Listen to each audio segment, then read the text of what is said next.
Ciao, everyone, and welcome back to Growth Talks.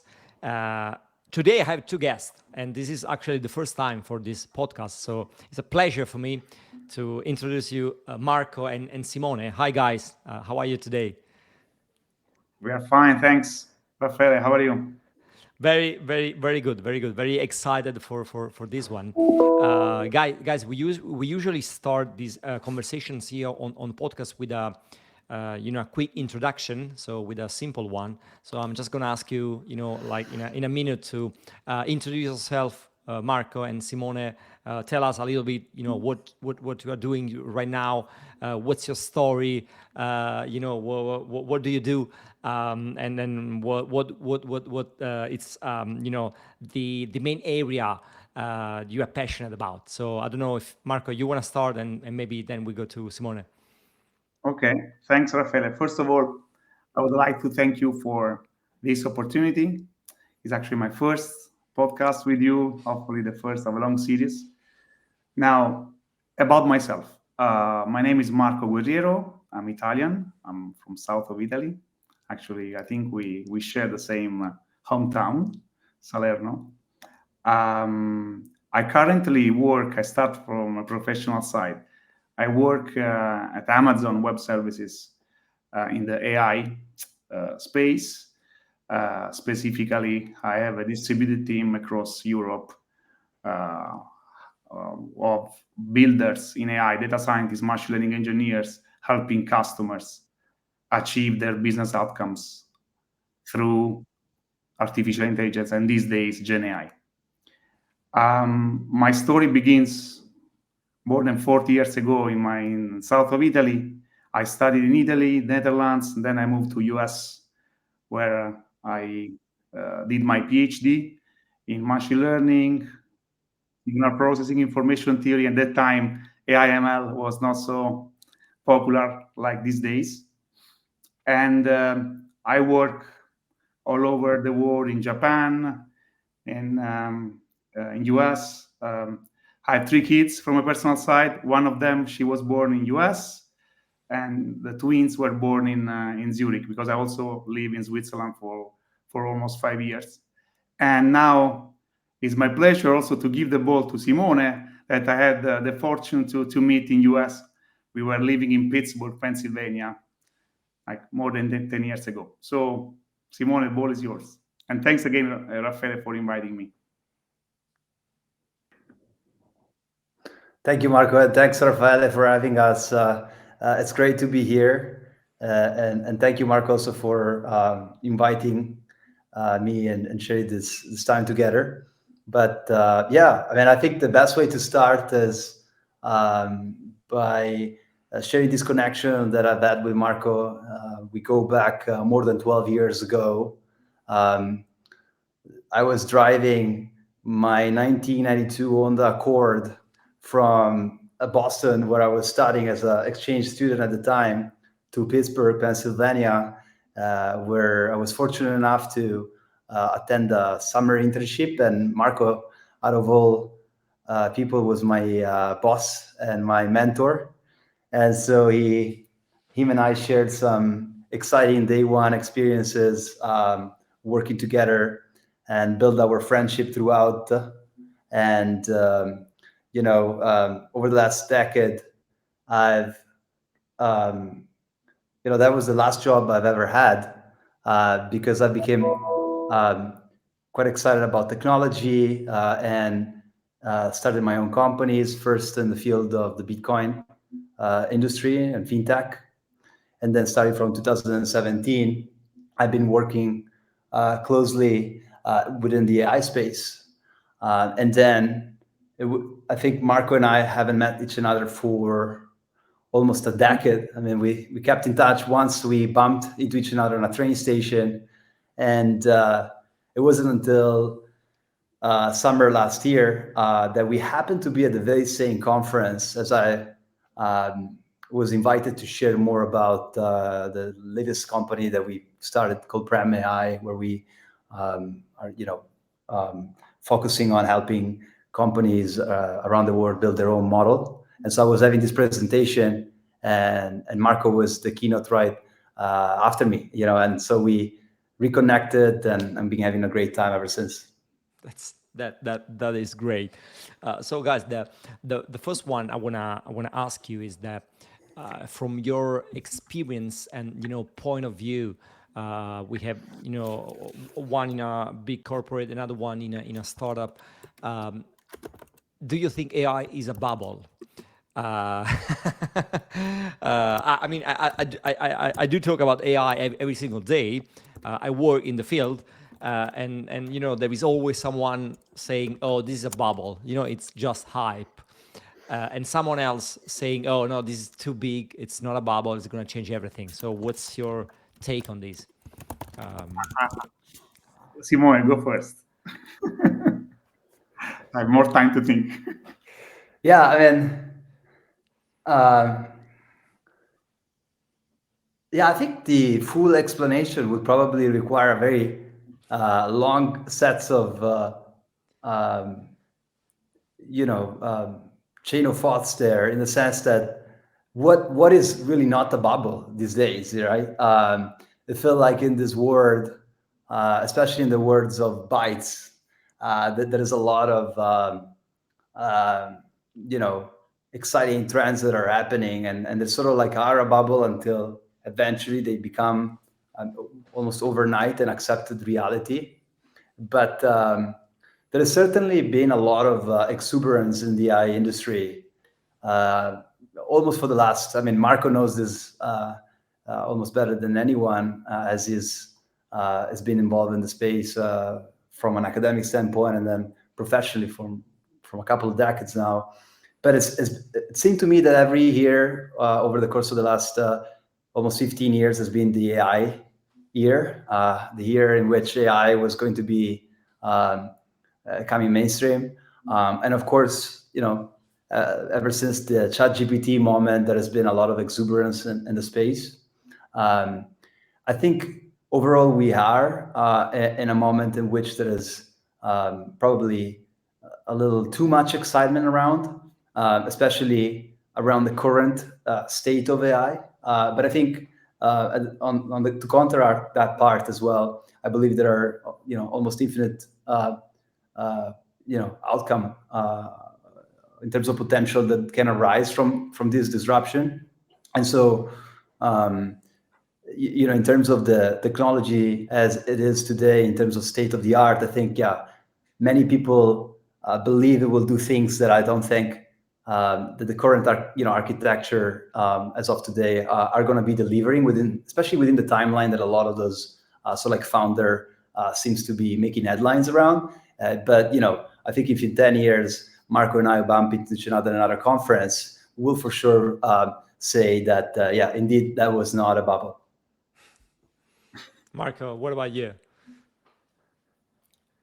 I mean, yeah, I agree with Simone. This question will require a significant uh, line of thinking, but I start with what AI can do today. I mean, AI is already changing our lives.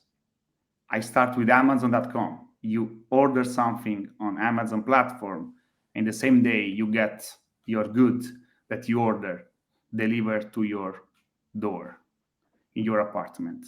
And that is possible thanks to AI. I mean, Amazon Alexa, the same. I mean, actually, yesterday was announced the new Alexa Plus. But let's also move to Google. Google Maps is also based on AI, and it completely changed the paradigm. I mean, I think finding my father used to be a great navigator, a manual navigator, but these days, right, with our Google Maps, we always get lost in cities or in rural areas outside the cities. Or think about Uber or Lyft or Delivery Hero. I mean, AI is already introducing new business models, new way of working. So I wouldn't say that AI is a bubble. Gen AI, on the other hand, is still a bubble in the sense that it's still not clear. And even Nadella, the CEO of Microsoft, right, was recently during an interview sharing this line of thinking. It's still not clear how Gen AI will generate growth and will help customers and enterprises, public entities, academia achieve their business objectives. Um, we are starting to experience some evidence that new business models could be also achieved through generative AI. But I think we are not there yet. I mean, the examples I shared with you, Amazon.com, Google Maps, Uber, it still took quite some time, right? For those models, business models to materialize. And last but not least, if I want to give you more like concrete academic answer to your question, no? We have, for example, I don't know if you heard about the Gartner hype cycle, Yeah. right? So right now, I think we are at the peak of this cycle. We are going to experience some bad days where people will start to feel we just wasted a lot of time. This is a new promise that has not been fulfilled. We need to wait for the new technology of the future, like quantum computing, right? But I think over time, after then we start to realize value. And so I think that the Gartner hype cycle, even though it's not universal, but I think it's a good model. I think we can leverage it as a mental model for also guiding ourselves in this noisy world where every day there is a new model that can change the world.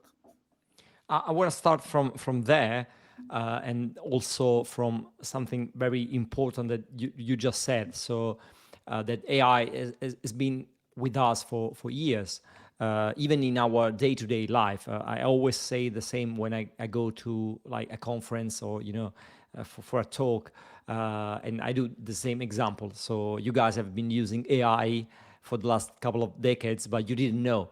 Every time you open Google Maps, every time you scroll Instagram feed, you are using AI. I want to start from there. So that is true. So we have we have been using AI in our lives now for a while, but in terms of what's changed since the ChatGPT moment, so in November 22, what's your experience and what's your take on this? What I mean is that sometimes you need a little hype in order to bring a technology mainstream to clients and other companies, and startup. So probably we needed something like the ChatGPT moment in order to be today talking about AI every single day, even with people that are outside the tech world.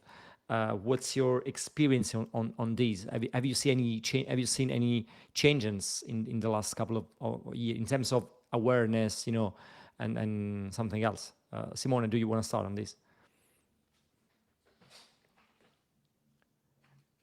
I think you're on mute. Nope. Marco, maybe you can go first, and then we can go go back to Simone. Yeah. I mean, as you were saying, it's true that AI has been pervading our lives for the past, like, even 10, 15 years.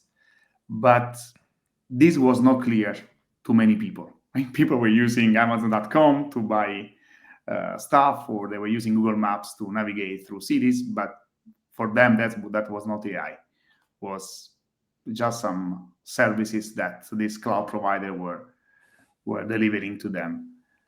I think ChatGPT moment marks a pivotal change in the perception of people, even like my brother, my wife, that they were not used to AI, and they were, for example, using ChatGPT to build stories or lullaby for kids, right? So I think this democratization, right, in terms of adoption of AI, and with the ChatGPT really reached the peak, right?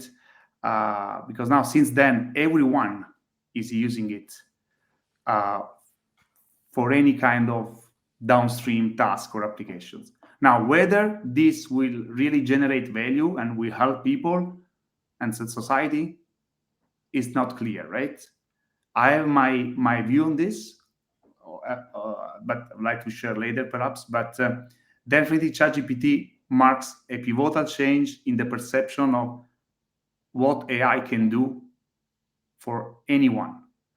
I mean, similar to internet or Microsoft Office package, right? Changed the way we were working among among us, and we were operating in any business context. ChatGPT is really changing the way we operate, and this was really a unique moment compared to AI leveraged by Amazon to deliver boxes, for example. Yeah, yeah. And there is, this sentence in the AI space. A lot of experts, they usually say, when it works, nobody calls it AI anymore. So if it works, and it's kind of transparent for the end user, you don't even know that you are using AI, but actually the system is working because of AI. Simone, what's your take on this? Have you noticed any changes in the last couple of years after the ChatGPT moment in November 22? You're on Nope, mute. you are still on mute.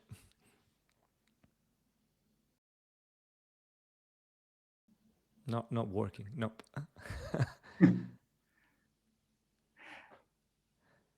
Okay, yeah, Marco, Yeah. back to you. Come back. I also we spoke a few times in the past. Oh, Simone is back. Can you guys hear me? Yeah, we can hear you. Yeah. So you Yeah, wanna we're go clearly on that. we're still clearly a few years away from not calling it AI because even very simple tool are failing us, right? Yeah, we still need to work on the Bluetooth connection. Yeah, it certainly feels that way. So a few thoughts there. I mean, it seemed to me that there have been quite a few moments, right, after the ChatGPT moment.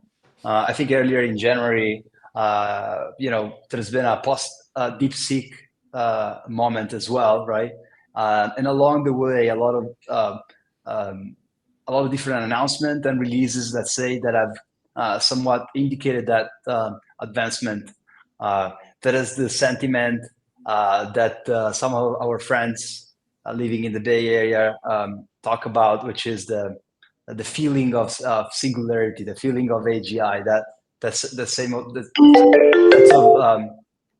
sense of realization that, hey, oh my gosh, I wasn't expecting things to become so good so fast, right?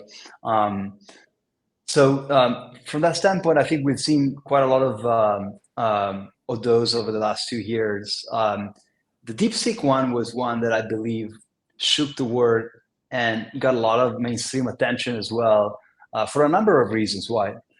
First and foremost, it showed that, hey, you don't have to be in the Bay Area to actually build a global state-of-the-art model. Second,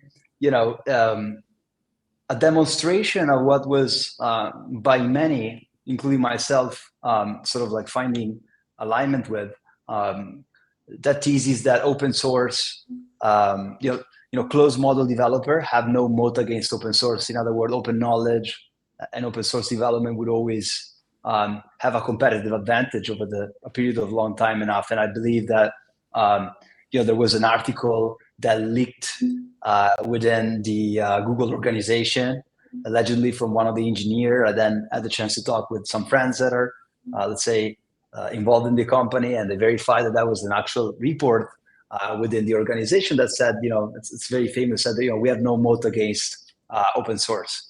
And it felt that the second reason why the DeepSeek release was a big one is that the model, the weights of the model, as well as all the research and the information and how they achieve those results have been published open source. And in terms of reasoning capability, at the moment of release, DeepSeek was indeed superior to some of the payable alternatives. So that's another big one. And at the same time, if we think about our life and our daily life, both in terms of our workflows and in terms of our relationship with others, hasn't really changed that much in the sense that yes, we might have changed the way we search for information and navigate and acquire knowledge through a chat interface. Yet most of the interfaces for most of the application that we use every day are still the same. So it feels that on the adoption side, there's still a long way to go. And lastly, I would say, which is perhaps the most important repercussion of AI actually manifesting in the world is there is this idea that for a very long time, social media company and other big tech company have been somewhat of a control layer. How do I find information? How do I connect with people? How do I connect within also my relatives? And so this sort of like attention-based economy that developed by this very rudimental initially form of AI that were designed just to match you with the next post or the next person, right? Are now sort of like evolving towards much more advanced form of algorithm. Generative AI, of course, is great at generating output, but it's also great at listening and understanding and really being able to be always available. And so you look, and I'm sure everybody can relate to this. You look at some of your close relatives, and we interact with this model so much on a daily basis. They're actually not only just competing for our attention, they're starting to competing with our intimacy. They're starting to really not only going for our dopamine, but also for our, in an analogy, for our serotonin, right? Because unlike a human, those models are always ready to listen, are always available, and can be triggered 24/7. We know that we're probably not able to do that in our family relationship, and of course also in our business relationship. So then the next big thing becomes who's behind those models and who controls those models, right? Because eventually AI is going to become the ultimate control layer, the one layer that will enable you to interface with all these other tools. And of course, I believe that opens up a bunch of interesting geopolitical as well as ethical, downstream repercussions. And that's one of the other reasons why the DeepSeek moment was a big one, because it showed that, hey, everyone can now have a state-of-the-art model available, and you can make it your own, running it on your own device. And assuming that even the old internet connection goes down, you're still able to source that intelligence locally. So I think it's a very big advancement, and there is a lot of excitement in the community for that. Oh yeah. Go, just on the DeepSeek moment. Yeah, I think a lesson that the DeepSeek moment is giving to all of us, I think, is a universal law. When you live in a constrained environment where scarcity of resources is big, you need to start to think differently. And this also, the DeepSeek moment also shows that human efficiency and human brain is still super important to develop smarter models. I personally don't believe that the more data you throw to a model, the more neurons, the more parameters you throw into an architecture, and the better you are. Of course, because I never believe in brute force algorithms. I mean, I remember my ex-PhD advisor used to say, always try to find the elegant formula, right? And the elegant formula doesn't come from brute force approaches. So I think DeepSeek is really teaching us again that, yeah, of course, you can parallelize computation using GPUs or other hardwares, but the human element in designing new architectures is still key to advance our knowledge about AI. Yeah, I love it, and maybe, but just maybe, and I want to hear you guys on these. Maybe this means also that Europe has still a chance to compete on these, right? Because it looks like, you know, the AI war is now between the US and China. But if you see a product like DeepSeek, you know, built with a small team, small amount of money, in a relatively small time, does it mean that there is also a chance for Europe to be competitive again with, you know, a model in this scenario, in this environment that we have today? What do you think, guys? Quick break here. If you are enjoying the podcast and the topics that we cover, I highly recommend you to check out my book, Growth Talks. It's packed with 365 reflections crafted for entrepreneurs, managers, freelancers, content creators, basically a page a day to keep you inspired all year round. And the link's in the description below, of course. Back to the podcast. Well, I think I think the two interesting ideas. One, what Marco was sharing, right? First of all, I think the concept of intelligence. There is there was this famous quote, I believe, from Van Neumann, right? That he famously quoted. He was a peer at Princeton with Einstein, and he famously quoted, "If you can define what intelligence is, I can build it." Right. So I think a lot of the aspiration from some of these labs are still in its evolution, right? Because intelligence may not just be predicting the next token. Maybe it's more around predicting why the next token. And so that I think it's an area that deserves its own exploration and consideration of its own. And within that, I think that there is a lot of opportunity to innovate, Raffaele.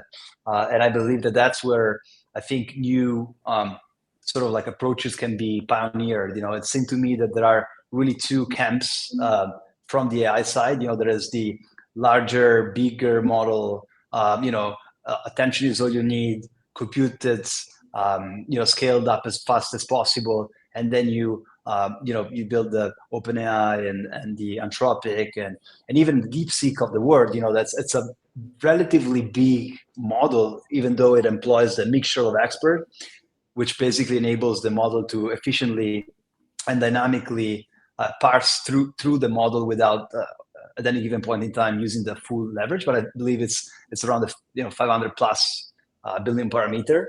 So unlike so there's a few things that can be shared about the announcement. Unlike what was stated, there was a lot of investment for a very long time behind the DeepSeek lab.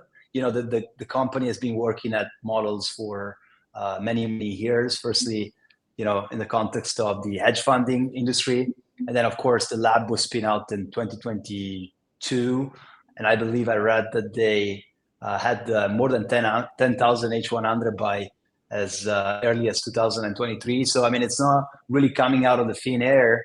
And then there's this other concept of specialization, right? If you think about the world that revolves around us, a fly has a relatively small brain. We're talking about 10 neuron at maximum, right? Although that brain may not be so eloquent in natural language conversation, it's incredibly specialized in maneuvering and flying, across space, and therefore, that's a very profound level of intelligence that it yet defined in a specific context and scenario and ecosystem, right? So I think there will be also this other camp of AI that is rapidly, advancing and emerging. One that we're sort of like pushing for a number of reasons internally at our labs, which is this idea that you can actually specialize models for very specific tasks and make it an expert within that category. And then you could, just like in an ecosystem, connect those models and network them together, eventually autonomously enable them to exchange information and workloads, and even pay to each another, just like we would do in business when you have a supplier or a number of suppliers. And eventually, as you have a collection of those models that are rapidly exchanging information, value, and learning, there is sort of like a meta learning that happens. And then this network or ecosystem of intelligence can now be maybe much smarter than what a one model could be. And so in terms of Europe, it's kind of like a love and hate relationship. Those are two very strong words that shouldn't be just used randomly. We all share this origin, not only Europe, but in our cases, I believe Italy specifically. I think there is so much that we can do. I believe a lot of the people that are actually moving the needle in some of this lab are actually originally based from this zone. And so yes, there is a chance for us to compete at that level. Although the challenges that we have in Europe are not AI related, are sort of like a consequence of an ecosystem that is not so, let's say, optimized for innovation. Marco, what's your take on that? I mean, I think we have a lot of opportunities in Europe.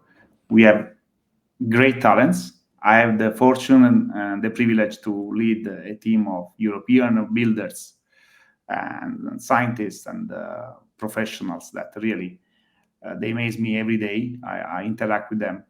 But the challenge is really the risk aversion towards innovation. I want to share with you something funny.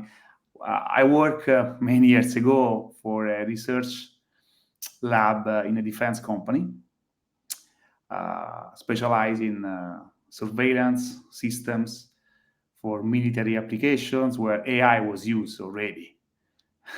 We're talking about back 2010, so almost 15 years ago. And I remember during one of my pitch there, I prepared a few slides on the innovation mental model between European and Americans. I think in US people have faith. They are not scared of failing. Fail actually for them stands for first attempt in learning. And while I think in Europe we are like Saint Thomas, we need to first see and touch Jesus Christ before saying, okay, he's actually resurrected. So now, forgive me for this analogy, but I think that you get my point, right? That this risk aversion mindset could be the real showstopper. And last but not least, I would like to cite Mario Draghi, who recently, I don't know if you watched on YouTube one of his last speeches where he said, I don't know what is best to do in Europe, but guys, do something. And this was, of course, not related to AI, it was more related to like a general motion to sustain economy for Europe. I also wanted to talk like just a little about the new buzzword of 2025, and it's AI agents. There is a lot going on there. We are seeing also the first, mainstream products, I would say. For example, I don't know. We have OpenAI with Operator. We have, Anthropic with computer use, and I'm trying most of them, and I can see that there is still a lot to do in that area. What do you expect in that field in terms of agents? I mean, not just in 25, but in the next couple of years. Is it really the next big thing? What should we expect? Maybe I can start since Marco has front run a lot of those. So agents, yeah, it's certainly been around now for a year and a half in terms of like as a trend within the industry. And first of all, what do we define by what is an agent? How is an agent defined? How is it different from a bot that have been around for a long time? And I think one of the key distinction is that an agent is defined as a combination of three main characteristics. One is memory, so it's a system that has access to a certain amount of memory. It's also a system that has the ability to perform action within a certain context and a certain function, let's say, and then has those two connected with a model that then powers that specific function, right? So, and unlike a bot, which had some memory, let's say, had some action and had some intelligence, you really need the bot to deterministically, let's say, define at any given input what are the possible output.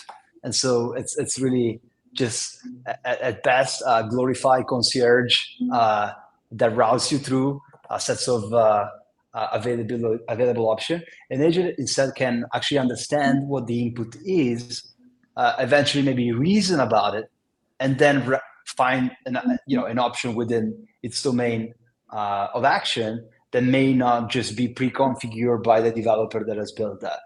So that's the definition of agent. And then I think that in the scale of what, for instance, OpenAI has defined, it's one of the next step towards what they define as AGI, right?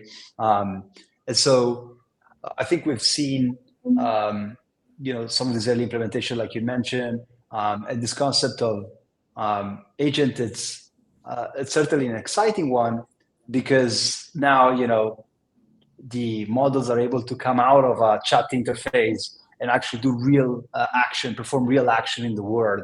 And so as we think about, for instance, the economy or what a business does, or what workers do, it's basically understands a set of prompts that are coming from either their colleague or from their competitors or from the markets, let's say, and then introspects on those and then perform some other output, And so then there is this question of like, okay, can we actually transform workforce into workflows? Are we able to describe, especially for knowledge workers, right, all of those actions that are now done by human and effectively over a period of time long enough, build a set of specialized agents that are then able to perform those economic activity without the human in the loop. If we were to have this conversation 20 years ago, Raffaele, and you might have asked me, how many servers does your company have? And if I were to say, well, during summer, maybe summertime, maybe 100, but then during Christmas time, 1,000,000, right? Then you would think, oh, this guy is absolutely nuts. He's lost it. How can you run around moving so many servers, in such a short amount of time? And then, of course, cloud came, and the cloud revolution happened, and now you're able to, deploy those servers at will based on the demand. Similarly, today's, if you're running a company, if you work in an organization, one of the key metric defining an organization ability to perform action within their industry, it's the amount of employee that it has, amount of personnel that it has, and so I think we will probably be in a future where the same answer that I would have given you around the server may actually happen to your workers.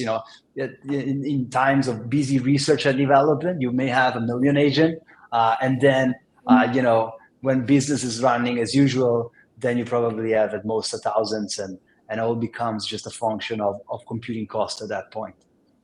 I love it. I love it. Marco, do you want to add something? It's always difficult to add something after Simone takes the speech because it's such inspirational. No, I would like actually to share with you an anecdote. Happened to me yesterday. So I was at the customer site. We're discussing about multi-agents. And the question I received was, yeah, okay, this is a very interesting application that is composed of different agents working together with the supervisor orchestrating, with the supervisor agent orchestrating all other tasks performed by individual agent, and having the input of an agent being the output of the predecessor agent. The question was, how do you make sure that, how do you control the propagation of errors or mistakes through this chain of agents? And the question is very, very interesting. I don't have an answer. I don't think anyone in the world has an answer. I think that we need to resort to new theories. Of course, we can think of network theory, graph theory, complex networks theory. But that, I think, from an intellectual and also from an application perspective, that is a very important question that we need to address as soon as possible. Because again, when the decision is made by an agent, a single agent, it's very difficult to characterize the uncertainty, right, around the prediction or the decision that an agent will make. And I imagine if the final decision is the combination of hundred or thousand of agents working together, and each agent is by definition not deterministic. I mean, I don't have an answer to that question. So actually, I hug my customer because I say, wow, this is a great question. I don't have an answer for you, but this question is now triggering, stimulating discussion today, and I'm sure for the next years. I love it. I love it as well, and I like the idea of ending this conversation with this big question. Guys, what we usually do on this podcast before saying bye, I ask every guest to share with me and my audience a cool book that they are reading or that they have recently read, and also a cool tool that they usually use, in the day-to-day activities. So go on. What's your best book and tool that you want to share with me and my audience? Who wants to start? Marco, I think you should go for it. So I was going to mention this book, but I know, Raffaele, you read it, and actually, yeah, but it's not for me. I mean, it can be useful and interesting for the audience. So go for it. So the first book I'm going to suggest is a very tiny book I read in 2 hours. It's U Square. I don't know if you know this. It's how to multiply the effectiveness using quantum leaps. So how to boost your performance. It's a very cool book. It's a very tiny book. And then the last book, another book I would like to suggest is the one that I think you also had a podcast around it. It's The Last from Harari. Yuval Harari. That is also a very interesting book. Nexus. Nexus. It was not coming to my mind. Nexus is all. I read it. Very, very interesting book. But U Square is something small that I think will not require days or weeks. Nice. And in terms of tools, I'm not a big fan of tools, by the way. Because again, still my professor used to say, Marco, you always remember that a fool with a tool is still a fool. But now, jokes aside, I use tools also myself. Of course, AI tools, right? You're looking for? No. Everything. Yeah.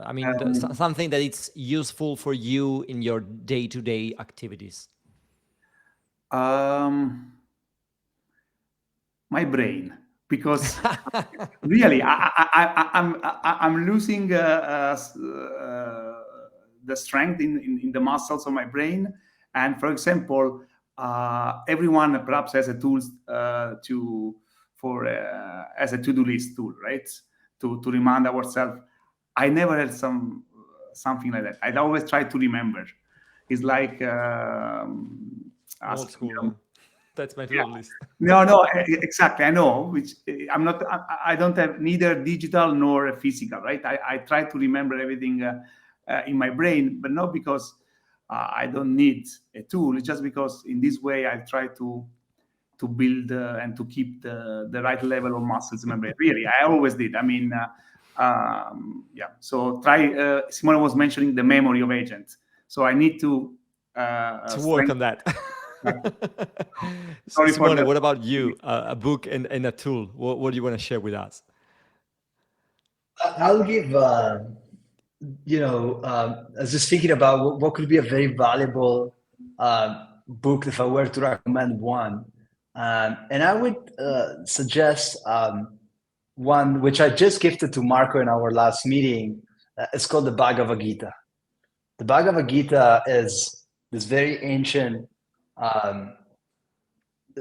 philosophical, spiritual text that it's a conversation between you know between two beings, let's say, and it's the transcription of this conversation contains a lot of incredibly valuable insights about the nature of life, the nature of this universe. Back to what Marco was saying, how does our mind work? How does our body work? How do we uh, uh, how do we best make use of this? And it also adds an incredible perspective beyond that to life, and for me, another layer of meaning that I found so valuable in this modern world. So it's a very ancient scripture, but nevertheless timeless, and perhaps one that you can go back to because it's in verses. So it's a wonderful one. And then in terms of the tool, I was really thinking hard. See, there's so many little things that we use every day. Yet I found myself removing many of those actually lately. And so back to maybe some more self-improvement suggestion, like Marco was sharing, I would say the breath. Even in the Gita, there is this is covered, but one of the things that it seemed that it's most overlooked, also by some of the folks within the longevity space and the biohacking now. It's the use of breath. It's something that we take for granted, and yet it modulates almost anything in our life. And so that's been something that I've tried to bring more awareness to as we go through this increasingly more digital and sort of like fast-paced digital environment. It's good to have that as a tool, that it's free of charge and seem to have no side effects as well. So it's a cheap one for your audience as well. So I like the way we end this one. So the suggestions here, guys, are use your brain, use your breath. Simone, Marco, thank you very much for your time. This was great. Thanks. Thank you. Thanks for having us, Raffaele. Ciao. Thanks. Ciao. And if you enjoyed this podcast, don't forget to subscribe to the channel on YouTube and to follow me on Spotify so you don't miss any future episode. And thanks for tuning in. See you soon.